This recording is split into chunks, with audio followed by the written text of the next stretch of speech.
예, 오늘은 방금 읽으셨던 베드로전서 4장 12절에서 19절까지의 말씀으로 고난을 기대하며 그 고난을 즐거워하는 삶이라는 제목으로 함께 말씀을 나누려고 합니다.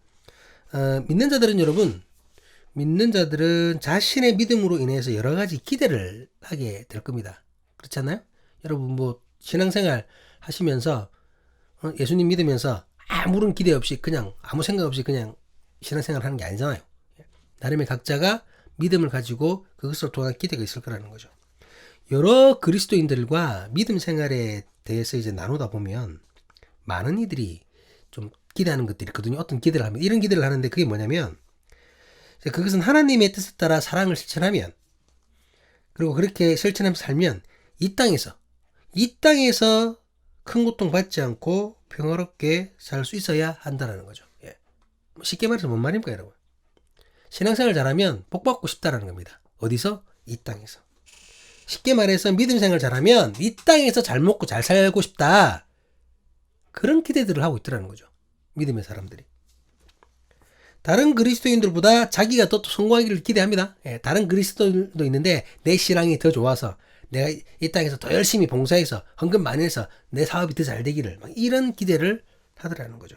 더 나아가서는 이 땅에 믿지 않는 사람들보다도 저들은 믿음이 없으니까 망해야 되고 나는 믿음이 있으니까 내 사업은 성공해야 돼. 이런 기대를 하고 합니다. 꽤 많은 분들이 이런 기대를 합니다, 여러분. 실제적으로 이 땅에서 잘 먹고 잘 사는 것, 예수 그리스도를 믿음으로.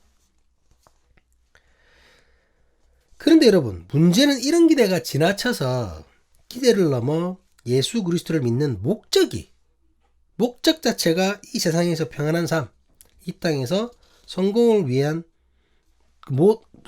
삶, 그런 것이 되는 경우가 아주 많다라는 거죠. 이해가 되시나요? 기대하다가 그게 너무 지나치다 보니까 목적이 되어버린 겁니다. 여러분, 기대와 목적은 엄연히 다르잖아요. 다릅니다. 만약 이 땅에서 잘 먹고 잘 사는 그것이 믿음의 목적이라면 그냥 기대로 끝나지 않고 목적 자체가 된다면 그건 너무나도 잘못된 신앙생활이죠. 그 목적 자체가 너무 잘못됐습니다. 이 부분에 대해서는 우리가 많이 나누었잖아요. 우리가 이 땅에서 잘 먹고 잘 살기 위해서 예수 그리스도를 믿는 게 아니잖아요. 자, 그렇다면 여러분, 이 땅에서 기대가 지나쳐서 그것 자체가 목적이 되어버리는 것은 이 땅의 성공이 굉장히 문제가 있는 거고 잘못된 건데, 그렇다면 이 땅에서 영화로움을 기대하는 것, 목적은 아니더라도 기대하는 것, 성공을 기대하며 사는 삶, 그거는 괜찮은 겁니까? 그건 괜찮은 건가요? 오늘 이 부분에 대해서 진지하게 나누겠습니다. 이 땅에서의 성공을 목적으로 두고 사는 것 자체는 분명히 잘못되었는데, 자, 그렇다면 그건 아니다. 내가 하늘나라에 목적을 두고 있지만 그래도 이 땅에서 잘 먹고 잘 사는 거 기대할 수 있지요. 이거는 괜찮은 것인가? 그 부분에 대해서 오늘 한번 진지하게 나누었으면 좋겠습니다. 만약에 여러분 베드로전서가 기록될 당시 우리가 좀 본문을 읽었잖아요. 그러니까 베드로전서가 기록될 당시의 성도들이 만약에 이런 기대로 예수 그리스도를 향한 믿음을 가졌다면 어땠을까요? 그러니까 내가 예수 그리스도 믿음으로 말미암아 지금 이 시대에 로마 시대에 잘 먹고 잘 살 거야. 이런 기대를 하고 있다면 어땠을까요? 그런 기대는 여러분 전혀 쓸데없는 기대일 것입니다. 그렇지 않나요? 당시에는 예수를 향한 믿음 때문에 오히려 더 큰 고통과 시련을 겪어야만 했던 시대였습니다. 예수님도 이미 믿는 자들의 고난을 말씀하셨죠. 만약에 그런 기대를 가졌다면, 잘 먹고 잘 사는 기대를 가졌다면 헛된 기대라는 겁니다. 예수님은 요한복음 15장 20절에서 이렇게 말씀하셨습니다. 내가 너희에게 종이 주인보다 더 크지 못한다 한 말을 기억하라. 사람들이 나를 박해하였은즉 너희도 박해할 것이요 내 말을 지켰은즉 너희 말도 지킬 것이라. 예수님께서는 당신께서 고난받으시고 모함받아 죽게 되실 것을 알고 계셨습니다. 알고 계셨죠. 그런데 예수님께서 주님께서 당하신 그 박해가 자기뿐만 아니라 제자들에게도, 주님을 믿고 있는 성도들에게도 그대로 주어질 것이라고 말씀하셨습니다. 그 말씀을 하셨어요. 박해를 말씀하셨습니다, 여러분. 고난을 말씀하셨습니다. 그렇기 때문에 베드로는 자신의 편지를 통해서 계속해서 고난에 대해 말하고 있습니다. 우리가 지금 나눠봤잖아요. 고난을 계속 얘기하고 있습니다. 베드로는 지금 이 땅에서의 고난, 믿음 때문에 다 닥치게 되는 고난. 예수님의 말씀처럼 믿음의 사람들에게는 세상으로부터 고난이 있을 것이고 믿는 자들이 세상에서 고난받는 것은 너무나 당연한 일이라고 전하고 있는 것입니다. 우리 본문 12절을 한번 보시도록 하겠습니다. 사랑하는 자들아, 너희를 연단하려고 오는 불시험을 이상한 일을 당하는 것 같이 이상히 여기지 말고. 베드로는 교회를 향해, 믿는 자들을 향해, 그들을 향해 가해지는 불의 시험을 이상하게 여기지 말라고 합니다. 왜 나한테 이런 고난이 오지? 이상하게 생각할 것이 아니라는 겁니다. 불의 시험은 불같은 시련, 불같은 고난 등으로 이해할 수 있는데요. 베드로는 이런 시련과 고난을 오히려 믿는 자들을 연단하기 위한 고난이라고 얘기합니다. 믿는 자들을 연단하기 위한, 더 강하게 하기 위한. 그렇기 때문에 이 고난은 결코 믿는 자들의 슬픔이 될 수 없다는 거죠. 고난받는다 할지라도 그것은 슬픔이 아니라는 말입니다. 우리 본문 13절 말씀을 같이 한번 보시도록 하겠습니다. 오히려 너희가 그리스도의 고난에 참여하는 것을 즐거워하라. 이는 그의 영광을 나타내실 때에 너희로 즐거워하고 기뻐하게 하려 함이라. 고난이 닥칠 때 오히려 즐거워하고 기뻐하라고 말하고 있습니다. 믿는 자들이 믿음 때문에 세상으로부터 고난을 받는다는 것은 그리스도의 고난에 내가 참여하는 게 되잖아요. 주님께서 말씀하시지 않습니까? 믿는 너희가 나처럼 고난을 받는다고. 내가 주님을 믿고 제대로 살아니까 고난을 받는 겁니다. 이해가 되시나요? 예수 그리스도의 고난에 내가 참여를 하는 겁니다. 그렇다면 당연히 그리스도의 영광이 나타나는 그날 나는 주와 함께 그 승리에 참여하는 자가 되겠죠. 그렇지 않습니까? 그리스도의 고난에 내가 함께 참여했기 때문에 그리스도의 승리에도 내가 함께 참여를 하는 것입니다. 그래서 베드로는 믿음 때문에 지금 고난받는 것을 오히려 즐거워하고 기뻐하라고 권면하는 겁니다. 왜? 결국은 그 승리에 내가 참여할 것이기 때문에. 나에게 고난이 닥칠 때 나는 결코 혼자가 아닙니다. 베드로는 그리스도의 이름으로 우리가 고난을 받을 때 성령께서 우리와 함께 하시는 것을 분명하게 밝히고 있습니다. 본문 14절 말씀입니다. 너희가 그리스도의 이름으로 치욕을 당하면 복 있는 자로다. 영광의 영, 곧 하나님의 영이 너희 위에 계십니다. 그리스도의 이름으로 치욕을 당하는 것을 복이라고까지 말합니다. 왜 복입니까 이게? 왜 복인가요? 그 시간이야말로 하나님의 영과 함께하는 시간이기 때문입니다. 믿음의 사람은 고난 속에서 결코 혼자가 아니라는 것입니다. 내가 주님의 이름으로 치욕을 당하는 그 순간, 그 고통의 시간, 그 시간에 영광의 영, 하나님의 영이 우리와 함께 하신다고 말씀하십니다. 믿음의 사람들은 이 사실을 붙잡아야 하는 거죠. 그리고 이겨내야 됩니다. 안 이겨낼 수 있습니다. 고난이 온다 할지라도 성령께서 나와 함께 하신다는 그 믿음과 확신이, 성령과 함께 하신다는 그 확신이 분명하게 나를 이길 수 있게 이끌어낼 것입니다. 만약 그리스도인이 받는 고난이라도 그것이 자기 죄로 인한 것이라면 여러분, 그것은 하나님의 영광이 될 수 없잖아요. 그렇잖아요. 마땅히 받아야 할 벌이잖아요. 당연히 받아야 할 벌입니다. 고난이 아니라 벌이죠. 예, 죄를 지어서 받는 것이라면. 베드로는 이 부분을 다시 한번 분명히 밝힙니다. 앞서서도 이 얘기를 했었는데 한 번 더 밝힌다는 거죠. 너희가 예수 그리스도의 이름으로 믿음 때문에 받는 고난과 네가 잘못해가지고 고난 받는 것은 다르다라는 얘기를 한 번 더 합니다. 우리 본문 15절 말씀입니다.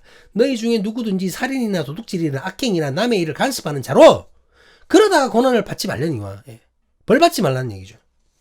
자기 잘못, 자기 때문에 고통당하는 것이라면 아무런 유익도 없고 성도에게 기쁨일 수도 없어요. 지 잘못 때문에 받는 고통인데 오히려 하나님의 이름에 먹칠을 하는 것 아닙니까? 하나님의 영광도 아니고 단지 부끄러운 일일 뿐입니다. 베드로는 이에 대해서 앞에서도 계속 강조했죠. 믿음의 사람들은 당연히 이런 일을 없도록 해야 됩니다. 실수할 수도 있습니다. 하지만 여러분, 실수가 반복되면 안 되죠. 반복되면 안 됩니다. 조심하고 또 조심해야죠. 더 조심해야 되는 겁니다. 어쩔 수 없습니다. 믿는 자들은. 하지만 그리스도로 인해서 당하는 고난, 진실한 믿음을 위해 당하는 고통이라면 이것은 참으로 영광스러운 일입니다. 본문 16절 말씀입니다. 그러니까 내 죄 때문에 당하는 고통과 믿음 때문에 당하는 고통을 지금 비교하고 있는 거잖아요. 그것은 아무런 유익이 없는 거고 이것은 정말 하나님의 영광이다.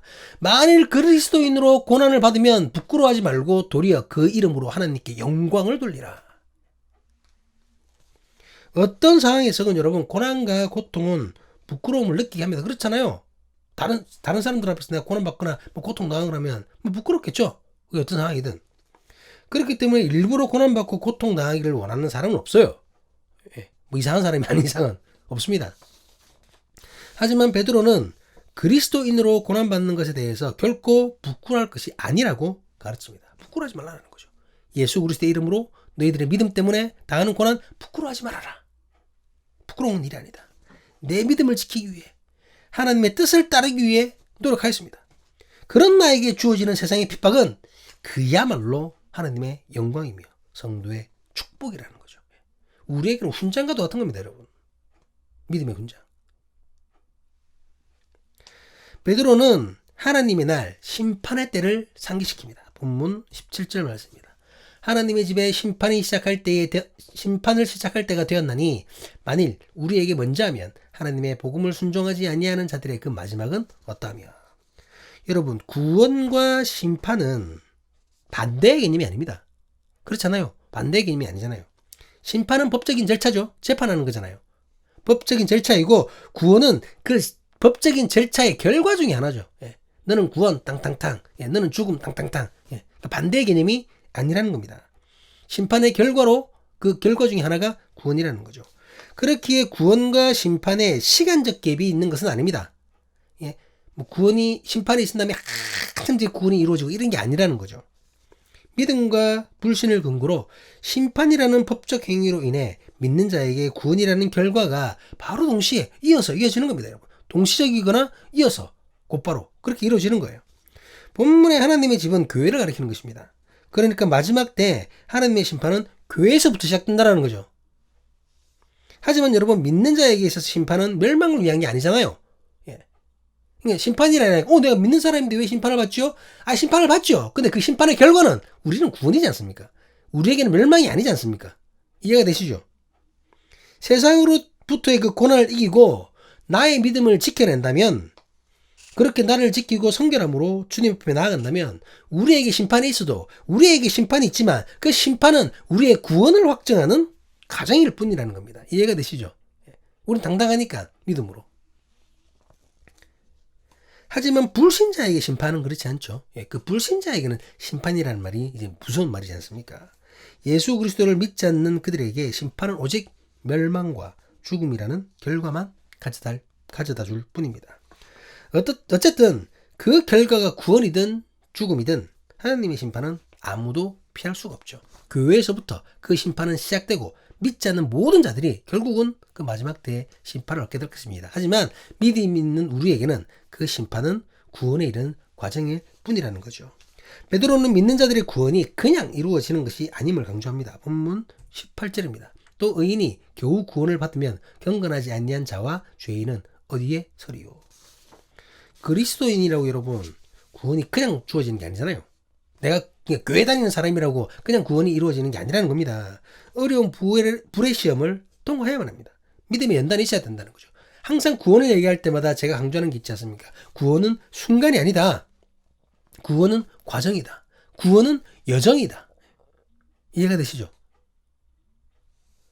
나를 유혹하는 세상 속에서 끝까지 믿음을 지키느냐, 그 과정 속에서 내가 끝까지 믿음을 지키느냐, 그렇지 못하느냐의 문제라는 겁니다, 여러분. 내가 지금 막 뜨겁고 방언하고 막 그렇게 하면 뭐합니까, 여러분?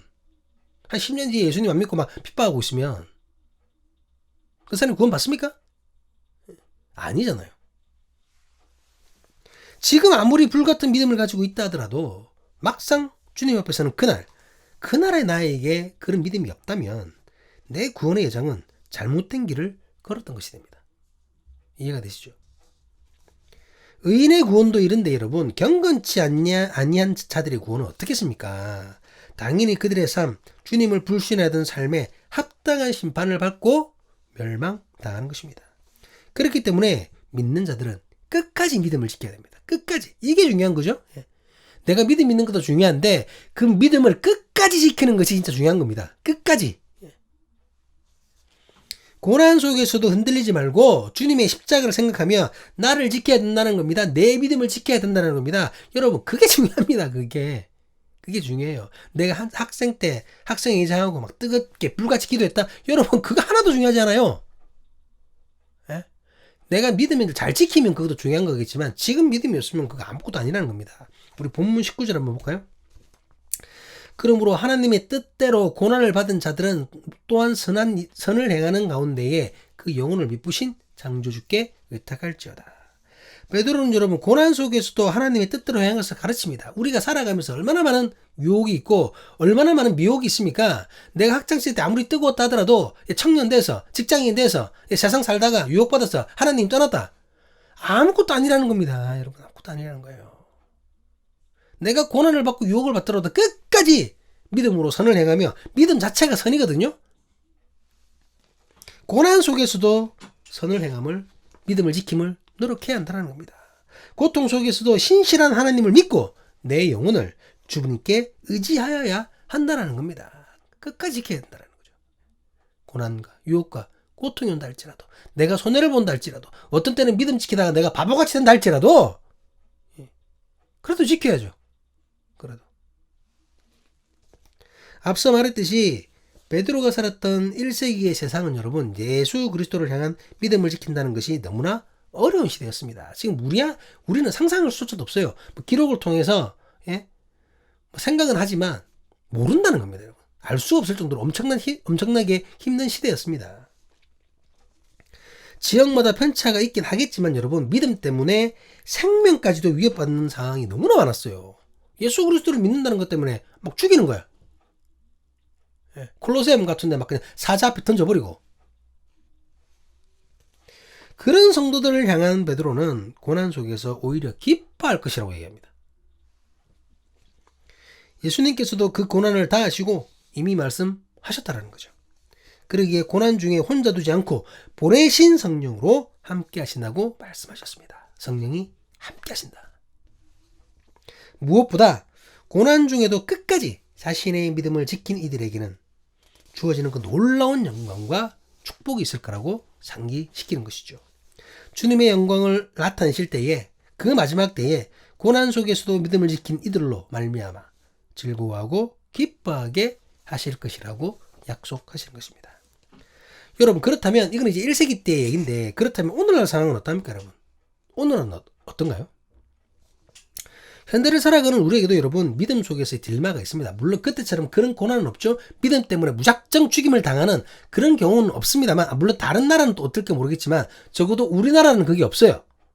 없습니다. 하지만 그렇다고 우리에게 고난이 없고 고통이 없고 유혹이 없나요? 그렇지 않죠. 우리 나름의 믿음 속에 딜레마가 있습니다.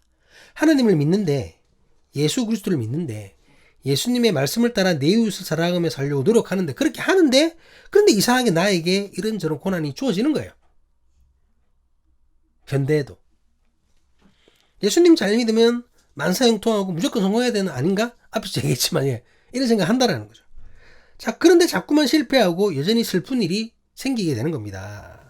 말씀의 서두에 나누었듯이 많은 그리스도인들은 믿음으로 이 땅에서 평안하게 남들보다 풍요롭게 살아가는 것을 기대하고 있습니다. 그런 기대를 많이 해요, 여러분. 생각보다 너무 많은 사람들이 이 땅에서 행복을 기대하고 있습니다. 믿음의 원래 목적은 그게 아닌데. 그런데 실제 삶이 기대처럼 되지 않는 것이 진실이죠. 이런 것에 대해 목회자에게 질문하면 대부분 이런 대답을 하죠. 목사님, 왜 이렇죠? 교회 다니고 하는데, 난 학교에서 공부도 잘 안 되고, 회사에 일도 잘 안 되고, 왜 이렇게 집안에 우환이 많이 생기고, 막 질문합니다. 그러면 목사님들이 대부분 어떻게 되냐면, 더 열심히 기도하고 더 잘 믿으라고, 그렇게 대답하죠. 좀 부족하다고. 하나님 보시기에 부족한 점이 있어서 그런 것이라고, 드러내지 못한 죄를 가슴 깊숙이 숨기고 있을 거라고. 하나님 앞에 고백하지 못한 죄가 있을 겁니다. 그렇게 얘기한다라고. 이게 맞는 말입니까, 여러분? 이게 지금 고통받는 성도들에게 해야 될 말입니까? 여러분, 이런 대답을 하는 것은 마치 욥의 마음을 상하게 했던 어리석은 욥의 친구들과 똑같은 모습입니다. 하나님한테 욕 들어먹었던 그 친구들과 똑같다는 거예요. 니나 잘하세요. 하나님께서 욥한테 막 뭐라 하니까 아이고 욥보다 못한 놈들이 니나 잘하세요 하셨잖아요. 그거랑 똑같다라는 겁니다, 여러분. 목회자가 이런 식으로 대답을 한다면. 그렇다면 여러분, 목회자들은 왜 이런 말을 하는 겁니까? 왜 고난받는 성도들을 향해서 이렇게 위로를 합시고 이딴 얘기를 할까요? 목회자들 역시 잘못된 기대를 가졌고 그 기대가 지나쳤기 때문입니다. 예수 믿고 이 땅에서 복받고 이 땅에서 잘 되는 교회, 이 땅에서 잘 되는 성도, 그런 기대를 하고 있는 거예요. 막 표도 많잖아요. 잘 되는 교회, 잘 되는 성도. 아니 뭐 잘 된다는 의미가 뭔지 막 그런 표도 많거든요. 목회자들까지도 그런 생각을 하고 있고 그런 기대를 하는 겁니다. 그리고 그 기대가 지나쳐서 자기도 모르게 목적이 된 거예요. 자신은 아니라고 하지만 된 겁니다. 목적이. 그런 세속의 목적을 이루는 것이 믿음의 척도가 되어버린 거예요. 이 땅에서 잘 되면 믿음 좋으시네요. 애가 공부 잘하면 신앙생활 잘했나 보네. 교회도 안 나오고 막 학원 다니는데. 그러고 있는 겁니다, 여러분. 애초에 잘못된 가르침이 우리를 혼란스럽게 한 것입니다. 예수 그리스도를 향한 믿음이 이 땅에서의 행복을 가져다 주는 것으로 잘못 가르치는 바람에 예수 믿고 복 받으세요. 그 복의 의미도 모른 채 이 땅에서 복 받는 건가? 잘못 가르치는 바람에 믿음의 사람들이 오해를 하는 것이고 맞지 않는 기대를 하는 겁니다. 그리고 그것이 심해지면 목적까지 되어버린 거죠. 예수님을 향한 믿음으로 말미암아 이 땅에서의 복을 받으면서 사는 것이 아니잖아요. 믿음은 그게 아닙니다. 이 땅에서 잘 되고 이 땅에서 잘 사는 것이 아닙니다, 여러분. 잘 사세요. 못 살라는 얘기가 아니라 예수님을 믿는 목적은 그게 아니라는 겁니다. 예수님을 향한 믿음으로 우리가 구원을 받고 영생을 얻어 영원한 천국에 임하는 것이 우리의 목적입니다. 물론 그 영원한 천국을 이 땅에서 이루기 위해서 우리가 말씀을 실천해야죠. 그것이지 여러분. 이 땅에서 복 받는 게 아니라는 겁니다. 내 영혼이 구원받고 그 이전에 이 땅에서도 주님의 말씀 실천하심으로 말미암아 영혼의 구원을 받는 사람들이 많게 될 수 있도록 내가 전파하는 거죠. 이 놀라운 복음의 진리를 여러분 알고 있습니까, 여러분?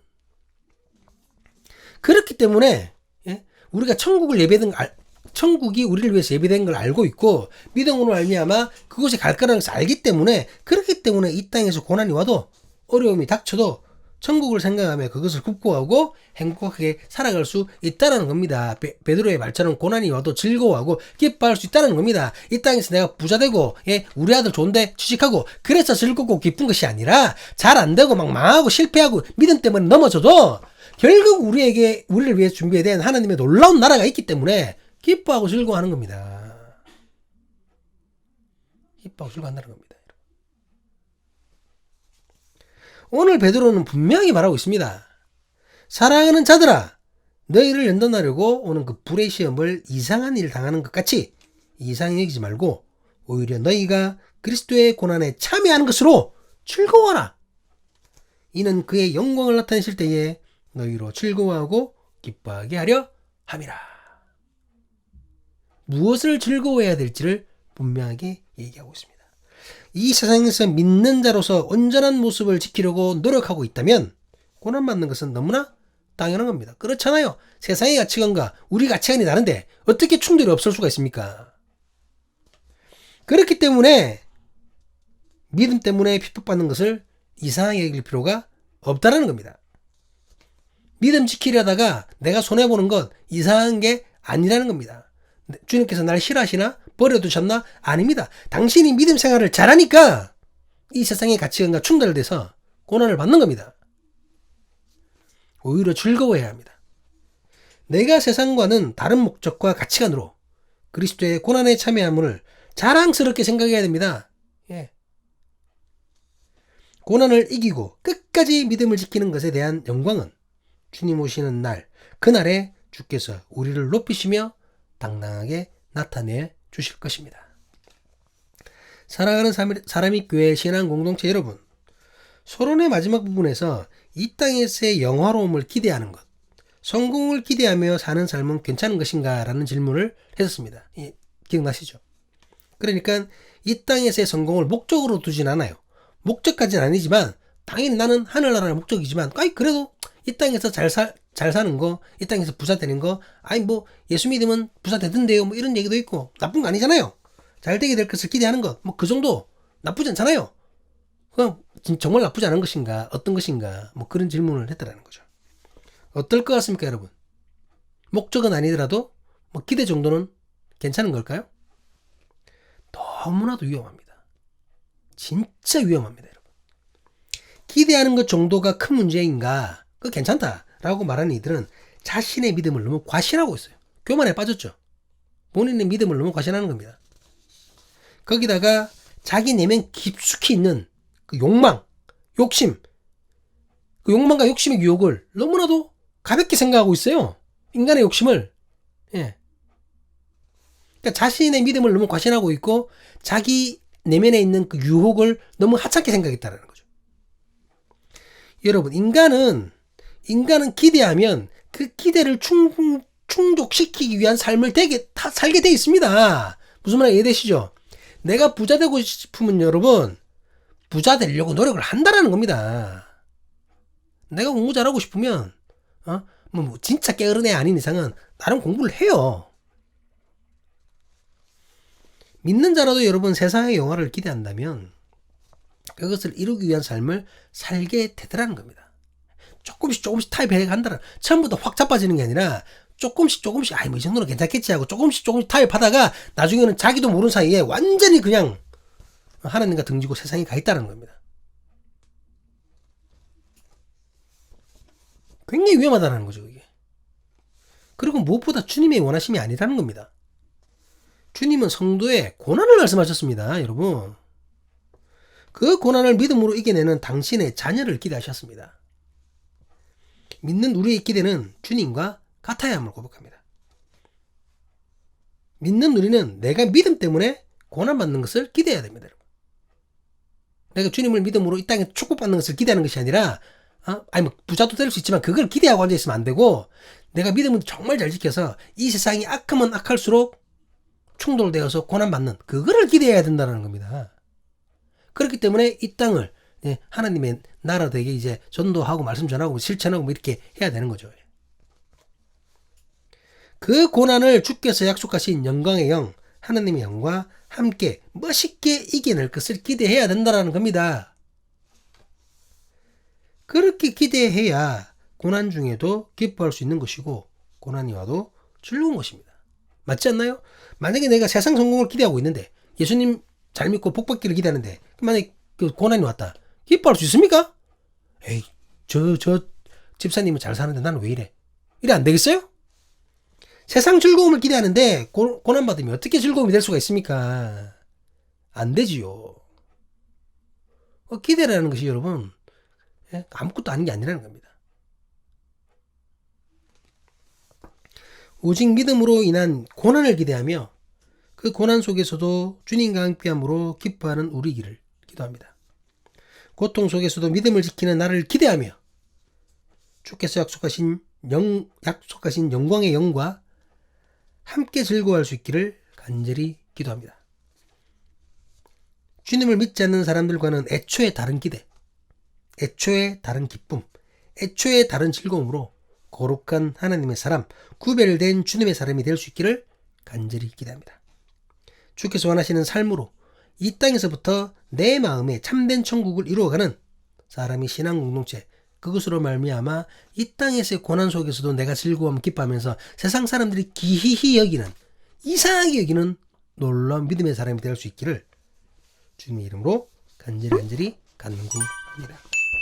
기도하시겠습니다.